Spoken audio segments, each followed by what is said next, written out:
Olá, coadjuvantes! Eu sou a Tatiana. E eu sou a Ana Luísa. Primeiro, é preciso esclarecer que o tema é sensível. Independente do nosso posicionamento pessoal sobre a experimentação animal, estamos aqui unidos pelos animais. Esse programa é um projeto de extensão da Universidade de Brasília. Nossos pontos de vista não refletem o posicionamento da UNB. O nosso objetivo é apresentar perspectivas diversas para conhecer a experimentação animal.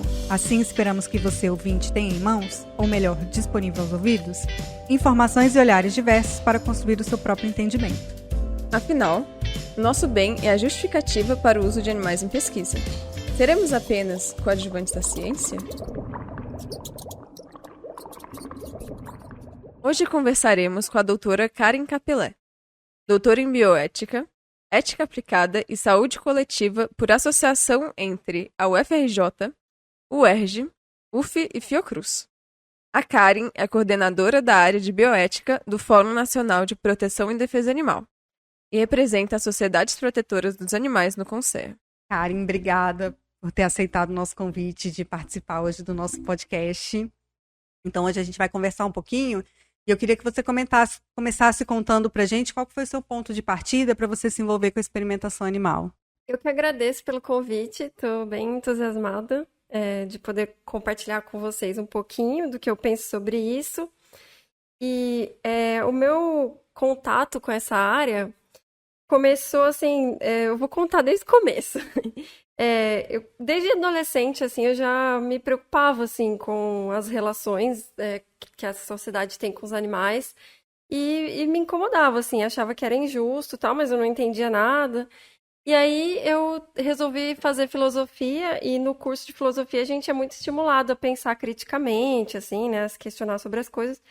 E essa questão dos animais era uma das que mais me intrigava. E aí, como eu gostava muito disso, né, de pensar sobre os animais e tal, eu resolvi fazer veterinária para aprender a cuidar dos animais. Só que aí, lá na veterinária, eu, na verdade, descobri o quanto a sociedade prejudica os animais. Então, essa questão ficou na minha cabeça e tal. Aí, eu decidi fazer mestrado nessa área, assim, de métodos alternativos, porque eu não achava justo usar os animais como instrumento para treinar nas aulas. E aí, nesse momento do mestrado, eu entrei em contato com o conceito dos 3 R's, que é o substituir, reduzir e refinar o uso de animais no ensino. E aí, quando eu conheci esse conceito, eu fui descobrir que, na verdade, o uso de animais para o ensino era o menor dos problemas. Na época, correspondia a 2% do número de animais que são usados para fins de ensino e pesquisa, ou seja, tinha muito mais animais sendo usados em outras coisas. E aí eu comecei a investigar tal, e descobri todos os tipos de experimentos que eram feitos. E o que mais me assustou foi a quantidade de animais e a invasividade dos procedimentos que são feitos na experimentação, porque a gente tem desde provocar lesões, induzir doenças, coisas que são dor, sofrimento, assim, né? Em um número muito grande de animais. Aí eu pensei, não, eu tenho que me dedicar a isso e quero conhecer melhor. E aí eu fui investigando, assim, o que a gente tinha no Brasil de lei sobre isso, o que as pessoas estavam falando, o que as ONGs faziam, e fui me enfronhando cada vez mais. Legal, engraçado a sua trajetória, né? Você começou pela filosofia e foi para medicina veterinária. Eu tô fazendo o trajeto contrário. Eu tô saindo da medicina veterinária e indo para filosofia, Que legal. porque a gente fica muito, né, na técnica e de cuidado da saúde e tal, mas toda essa questão que leva à forma como a gente trata os animais, isso passa um pouco batido dentro do curso de medicina veterinária, né? Então eu tô fazendo exatamente o caminho contrário que o seu. Eu acho muito importante de frisar que dentro da própria graduação, por exemplo, inclusive de medicina veterinária, acaba não tendo tantas matérias específicas para ética, para, enfim, psicologia animal. E muitas vezes, se você quer ver bem-estar animal, não é uma matéria obrigatória do nosso currículo. E muitas vezes, por exemplo, matéria de produção de animais e tudo mais, é apresentada uma visão muito impessoal do tratamento dos animais, sabe? Essa questão dentro da graduação tinha que ser tratada com mais profundidade. Porque a gente não tem filosofia, a gente não vê todas essas questões. É muito da parte técnica e prática e o que é sempre feito, como sempre foi feito, da forma que vai ser feito, basicamente. A gente tem que sair, procurar por fora, sempre, para ter uma noção melhor dessas questões. Olá, pessoal. Aqui é a Mariana que está falando. E eu senti necessidade de falar um pouquinho, depois que a Tatiana falou a fala dela, sobre essa questão do médico veterinário, da formação do médico veterinário, né? Que realmente essa parte da ética, de como é toda essa formação do médico veterinário, mas que na prática, eu sou membro de uma comissão de ética da Universidade de Brasília, e daí na prática, o que a gente vê? Na prática, os médicos veterinários são os principais protetores animais junto com o pessoal da SPA, são os principais protetores do bem-estar animal dentro da comissão, porque é uma comissão multidisciplinar, onde a gente tem profissionais que são muitas vezes pesquisadores e que veem mais pelo lado da pesquisa.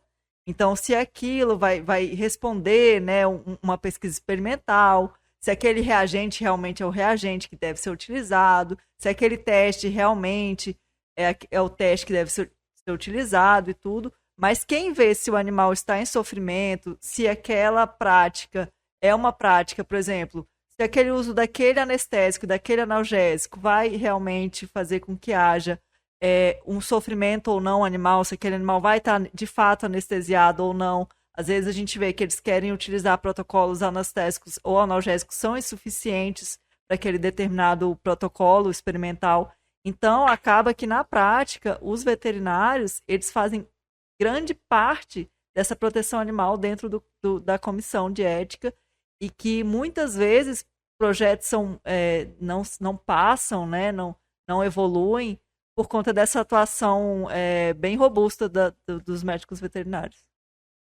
Eu acho que uma coisa bem interessante também, pegando esse gancho da Mariana, que foi maravilhoso, eu acho que é a questão do sofrimento emocional dos veterinários.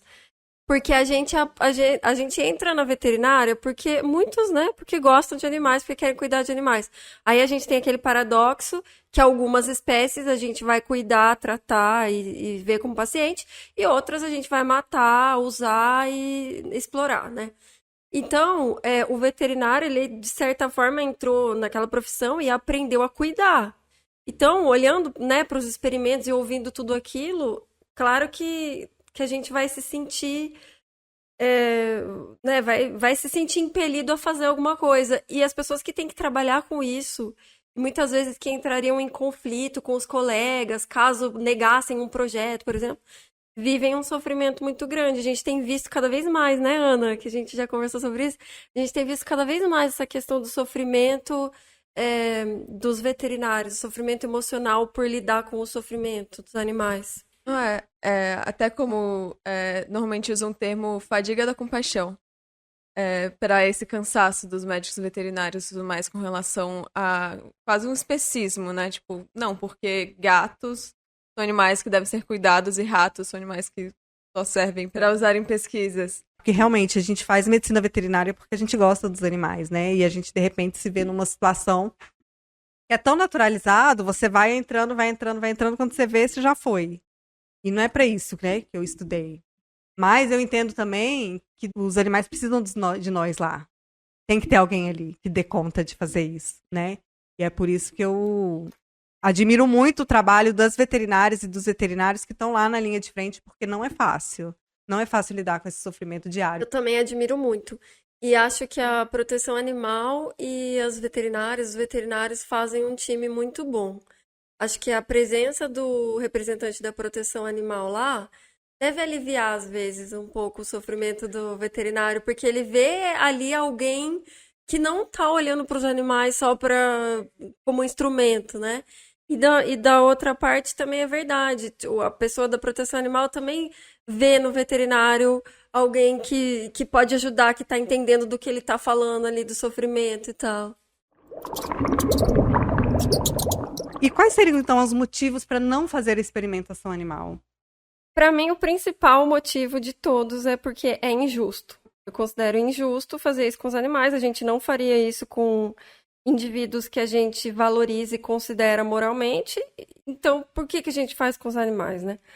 Então, porque é injusto. Mas além de ser injusto, eu vejo outras razões também para não fazer. Uma delas é porque a gente pode não fazer. Existe uma outra forma de fazer ciência, e eu gosto muito de ciência, sou muito favorável à pesquisa científica. Existe outra forma de fazer ciência que não envolve os animais. Então, primeiro por ser injusto e segundo porque não é necessário, daria para fazer diferente. Então, isso que a gente estava conversando antes, né? Tem uma autora ecofeminista chamada Vandana Shiva e ela fala isso, que a ciência ela é plural. Existem várias formas de conhecer, né? Como que os povos indígenas, por exemplo, produzem conhecimento? São outras formas de conhecimento. O fato das pessoas não serem a favor especificamente da experimentação animal não quer dizer que elas sejam anti-ciência, mas aqui apenas existem outras formas, né, plurais de se fazer ciência, né? E que não envolvam os animais. Eu acho que o fato da gente não problematizar isso seriamente, tipo assim, a gente sempre tem essa desculpinha na cabeça. Ah, não, mas é muito importante, a sociedade precisa, então vamos aceitar esse mal que a gente está fazendo. O fato da gente sempre ter essa desculpa faz a gente não ter coragem de olhar para o problema com a seriedade que ele tem. Porque se a gente reconhecesse o quão numeroso, o quão intenso a gente acabaria incorrendo em ser antiético, né? Se a gente continuasse fazendo. Então, a gente não tem muita coragem de assumir esse problema de verdade, assim. Acaba ficando meio... Como um problema moral que ele é, né? Porque Sim. é um problema moral grave, né? É uma grande contradição. A gente está usando animais, a gente quer salvar vidas, mas para isso a gente mata milhares de outras, né? E não só mata, como faz sofrer no meio do caminho. Sim. Gente, desde a Lei 11.794, a gente tem um ganho muito grande e um deles foi a participação das sociedades protetoras dos animais, tanto dentro do Conceia quanto dentro das comissões de ética no uso de animais, né? Então eu queria saber como que atuam essas SPAs nesse contexto da experimentação animal, dentro da CEUA e dentro do Conceia. Eu acho que essa questão da experimentação animal não é muito presente, assim, na proteção animal. Não sei se em outros países também é assim, acho que é um pouco. Talvez aqui no Brasil seja até mais, assim, comparado com a Inglaterra, pelo menos, e Estados Unidos. Mas aqui a proteção animal não olha muito para essa questão. E aí eu acho que tem vários motivos para isso. Primeiro, porque tem muita coisa técnica envolvida, tem, né, coisa de ciência e tal. E aí exigiria ter um certo conhecimento, uma familiaridade, talvez as pessoas fiquem com um pouco de medo. Mas, assim como em outras áreas, a proteção animal tem o poder, assim, digamos assim, de agitar as coisas, de trazer para a superfície temas que estão meio acomodados na sociedade, né? Então, por exemplo, eu acho que todo mundo já ouviu falar daquele caso do Instituto Royal, que alguns ativistas invadiram o Instituto Royal e soltaram os beagles. Foi um caso que ficou bem famoso, assim, emblemático. Aquilo ter acontecido gerou uma problematização, uma movimentação na sociedade que foi positiva no fim das contas. Embora a gente possa até problematizar se para aqueles indivíduos foi bom ou não, enfim, né? Mas o fato de ter alguém questionando, reclamando, falando, faz com que a gente repense, né? Quem está fazendo, de repente, se pergunta, mas esse pessoal está reclamando, será que tem algum problema? Ou, enfim, muitas pessoas que nem sabiam que existia experimentação animal, que não sabiam que os beagles eram usados. Então, a proteção animal tem esse papel, assim, de trazer para a sociedade temas, né, polêmicos, assim, e fazer um pouco essa função de defender, assim, digamos, um grupo que está sendo vulnerabilizado por alguma razão. Então, assim, Karine, quais foram os principais ganhos para os animais depois que um membro de SPA foi inserido nas comissões de ética? Assim, como que a gente consegue proteger os animais? Então, essa questão é um pouco difícil de responder, assim, pensando só na proteção animal. Para mim, fica mais fácil pensar de forma mais panorâmica, assim, olhando para a história no Brasil, assim, como que aconteceu, né? Porque a lei que criou o Conceia e que também criou as CEUAs, antes dela, existia uma lei de vivissecção e meio que podia tudo na experimentação animal. Então, essa lei quando começou a ter rigor e regras e legislação para experimentação animal, já veio com as SEUAs. Então, as SEUAs já existem desde o começo. Então, antes da lei, né, tinha a lei de vivissecção, que não protegia nada. Aí, com a lei Arouca de 2008, já veio o CONSEA e vieram as SEUAs. Então, é difícil de dizer, assim, a gente não teve um período com lei e com rigor que não tivesse as SEUAs e o CONSEA. Mas o que a gente pode perceber é que parece que a atuação da proteção animal tem ficado cada vez mais intensa. Então, tipo, no começo, as pessoas que acabavam ocupando essa cadeira eram pessoas, às vezes, que nem eram da proteção animal, porque tinha que pôr alguém. Agora, parece que a proteção animal tá um pouco mais preocupada, tá se mexendo. E aí, acho que dá para tentar responder melhor essa pergunta de que diferença que isso faz, no fim das contas. E uma das coisas interessantes é que a gente tem um estigma, assim, né, que proteção animal é aquela pessoa que cuida de cachorro. Existe um preconceito, assim, né, uma idealização de que é um protetor animal, de animais. Só que essas pessoas da proteção animal são pesquisadores, são cientistas, são pós-doutorandos, são professores. Então, não é aquela visão, né, que se tinha de que o protetor animal só gosta de bichinho e tarará. Não, a pessoa da proteção animal está tão gabaritada quanto outros membros da SEUA, às vezes. Às vezes ela ocupa a cadeira da proteção animal, que não exige e nunca exigiu nenhum tipo de formação. A proteção animal na SEUA nunca precisou ter nenhuma formação acadêmica.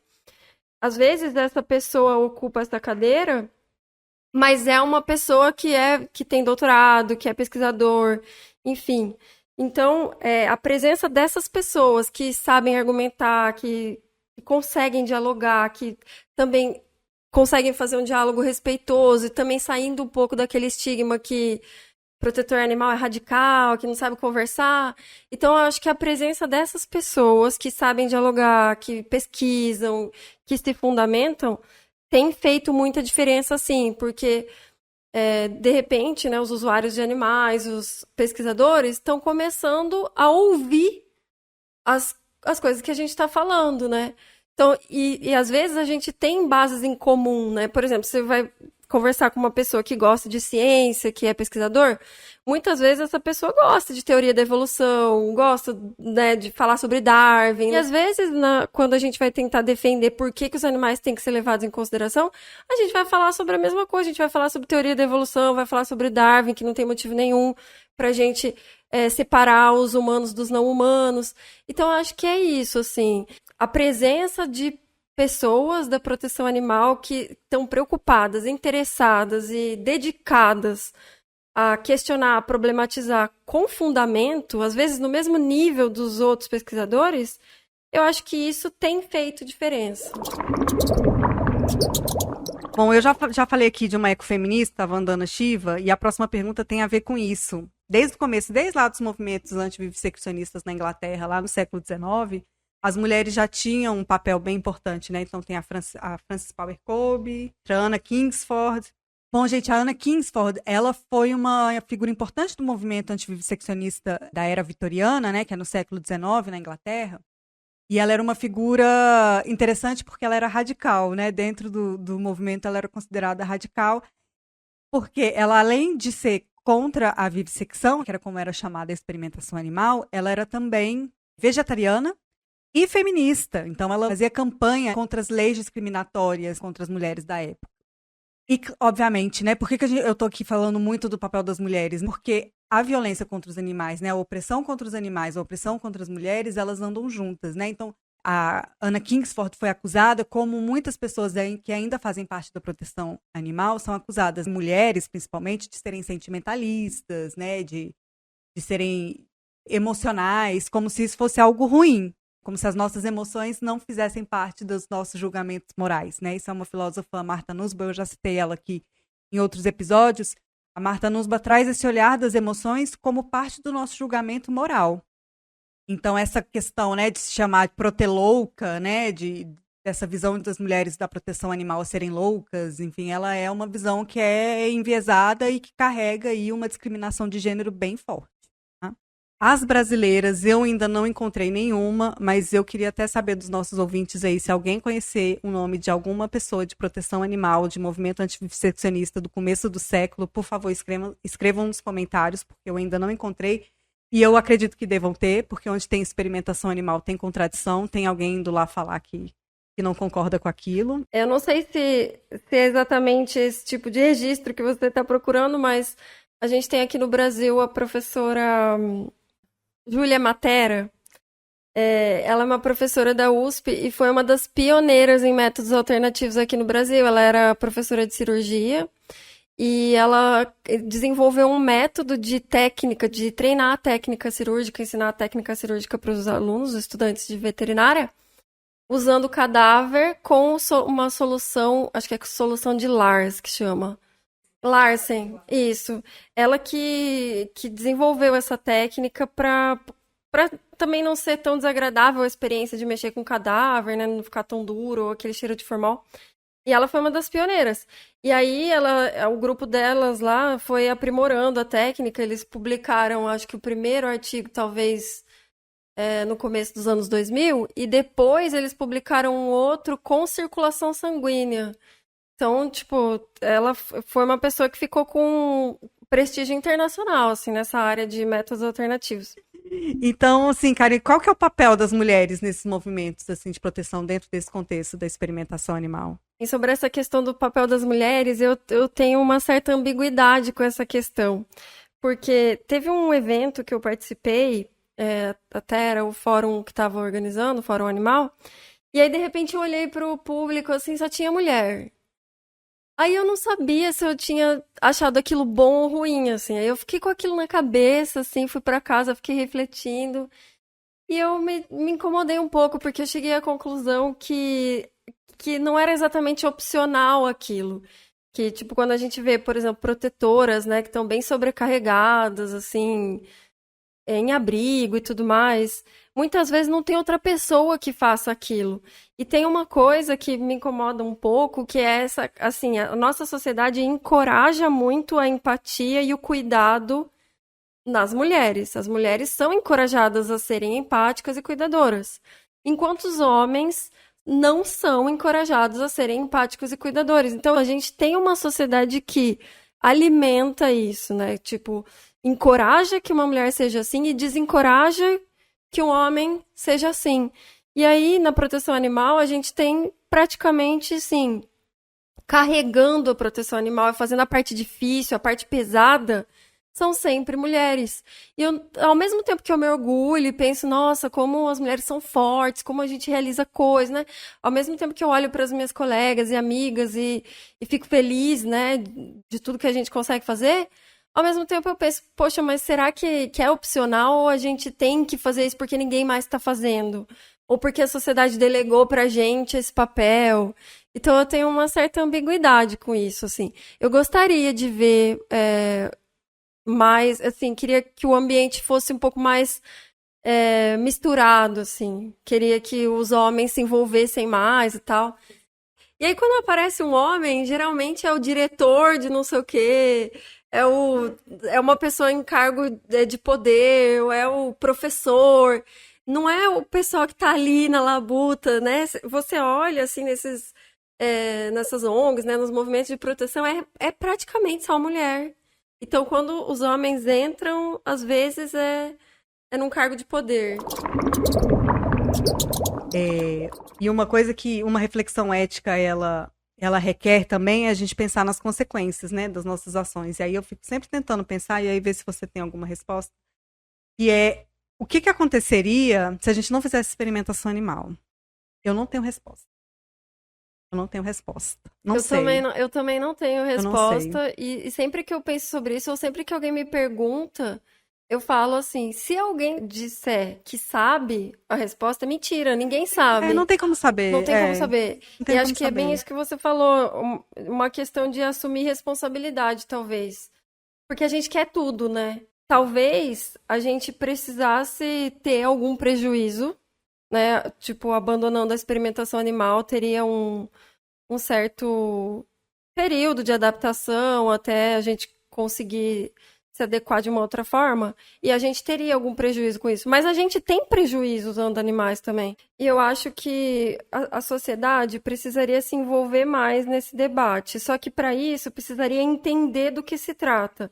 E como todas as outras questões, a gente lida muito com símbolos, mitos, né? Então, às vezes, eu acho que as pessoas pensam em experimentação animal e o que elas têm na cabeça talvez seja algo muito diferente do que acontece. Até porque, quando a gente fala experimentação animal, são muitas coisas diferentes que podem estar acontecendo. Desde um experimento para testar se os cachorros gostam de uma determinada ração, há um experimento que vai provocar uma lesão profunda, que vai provocar uma infecção.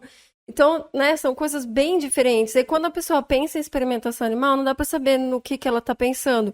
Então, eu acho que a gente tinha, né, que ser mais transparente com relação a isso, porque as pessoas precisariam entender no que elas estão pensando. Porque para opinar se elas acham que é certo ou não continuar tendo experimentação animal, elas tinham que ter um pouquinho mais de ideia do que está se fazendo na experimentação animal.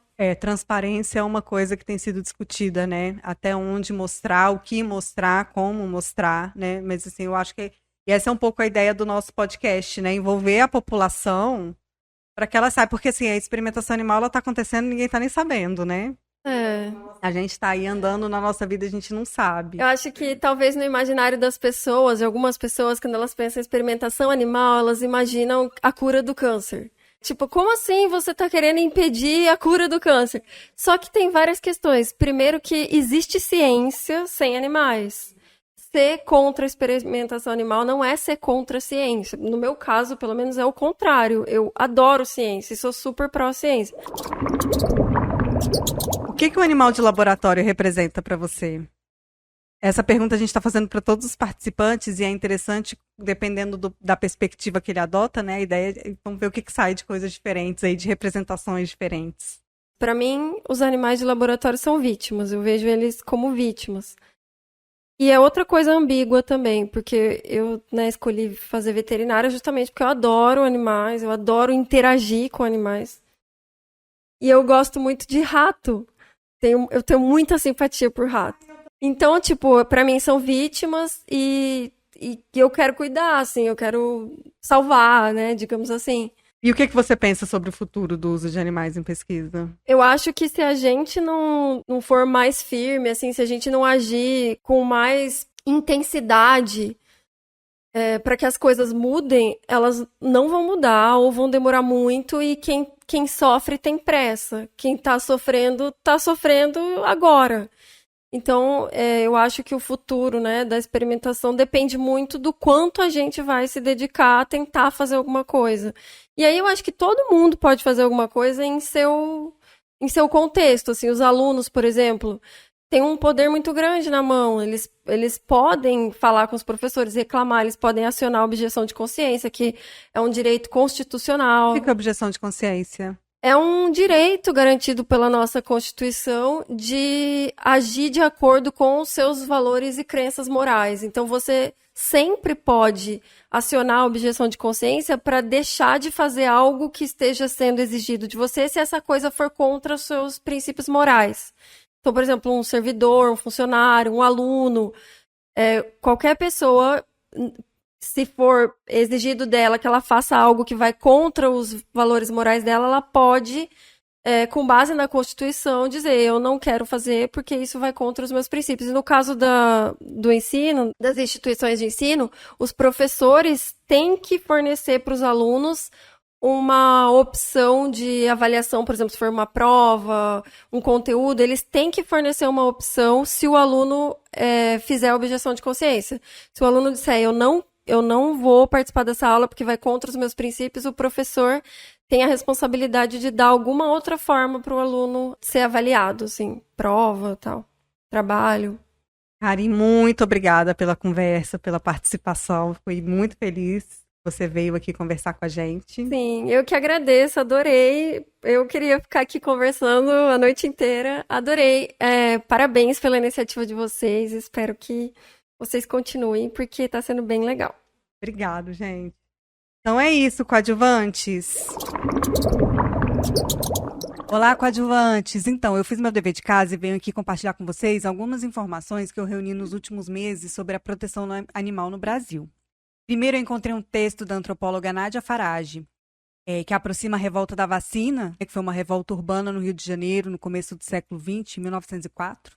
É uma revolta que ocorreu em resposta à obrigatoriedade da vacinação contra a varíola. É um contexto histórico-social complexo, esse momento da revolta da vacina, e a Nádia Farage faz uma leitura em que ela aproxima a recusa à vacinação com o método de vivisecação. Bom, nessa leitura, então, ela traz a posição de um grupo político que ela chama de naturalistas libertários, cuja principal bandeira era por uma vida natural ao lado de outros seres e que defendiam a tese de que o tratamento indigno aos animais retornava em doenças para os seres humanos e fixava os seres humanos a um modo de produção capitalista. Outro ponto de conflito relacionado à experimentação animal nesse período histórico era o temor da inoculação, que as pessoas sentiam, de serem inoculadas com fluidos vindos dos animais doentes. É o que o poeta Olavo Bilac chama de caldo de ratos. E aqui eu gostaria de abrir um parênteses, que hoje a gente já sabe da eficácia da vacina. Sim, os animais estão nessa linha de produção de vacinas, então vamos honrar os animais, escutar o Zé Gotinha e se vacinar. Bom, outras 3 pessoas que eu gostaria de chamar a atenção, que não estão envolvidas diretamente com a experimentação animal em si, ou pelo menos eu ainda não consegui encontrar a relação delas com a experimentação animal, mas elas também foram importantes para a proteção dos animais ali na segunda metade do século XX, que é a Lia Cavalcante, Nise da Silveira e Carlos Drummond de Andrade. A Nise, que se auto-intitulava como psiquiatra rebelde, porque ela se indignou com o tratamento dado aos pacientes internados no Hospital Psiquiátrico Pedro II, no Rio de Janeiro, que eram tratamentos como eletrochoque, lobotomia. Inclusive, a lobotomia é um tratamento que o médico que desenvolveu ganhou o prêmio Nobel. A Nise se revoltou com esses tratamentos, se recusou a fazê-los. Como ela se revoltou com esses tratamentos, ela inovou. Ela foi designada para uma sessão que era pouco valorizada, que era a sessão da terapia ocupacional.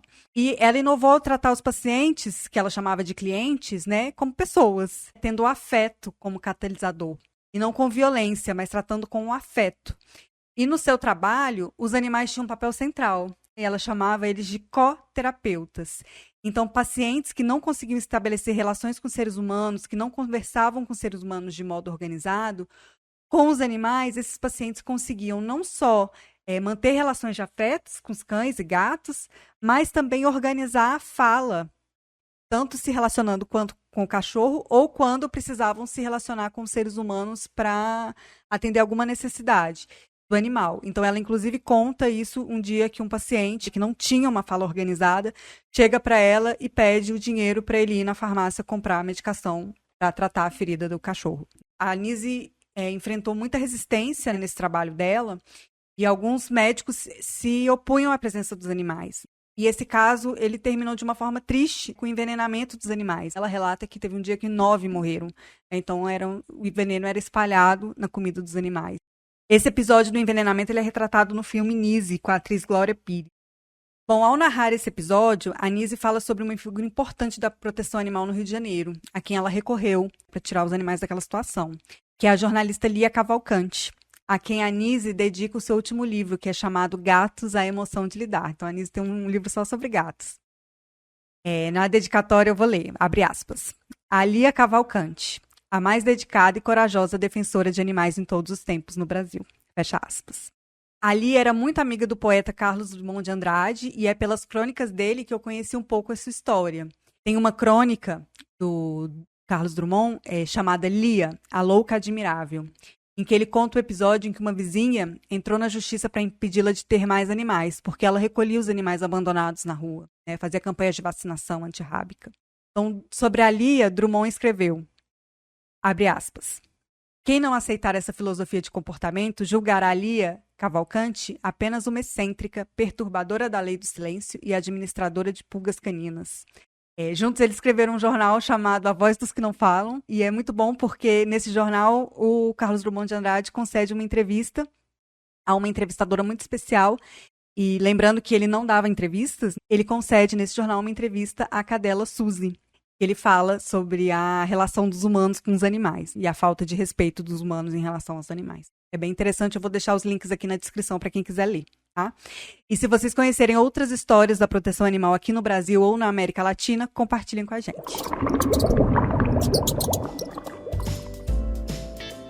Obrigada por nos acompanharem até aqui. Se você está curtindo o nosso podcast, gostaríamos de convidá-lo a seguir e curtir nas plataformas digitais. O nosso Instagram é @coadjuvantesciência. E caso queiram entrar em contato com a gente, é só mandar um e-mail para coadjuvantesciência@gmail.com. O Coadjuvantes da Ciência é uma produção de extensão da Universidade de Brasília, parceria entre o Instituto de Psicologia, Faculdade de Agronomia e Medicina Veterinária, Faculdade de Medicina e com o apoio do Núcleo de Evidências em Saúde. Equipe de pesquisa, Camila Quixabeira e Lourival Calisto. Roteiro, Ana Luísa Sarquis, Karina Krever, Mariana Damasio e Lira Irano. Apresentação, Tatiana Paiva e Ana Luísa. Edição, Bianca Oliveira, Lucas Nunes e Felipe Queiroz. Redes sociais, Joyce Moraes e Tatiana. Agradecemos ao Decanato de Extensão da UNB pelo apoio institucional. Até a próxima, Coadjuvantes!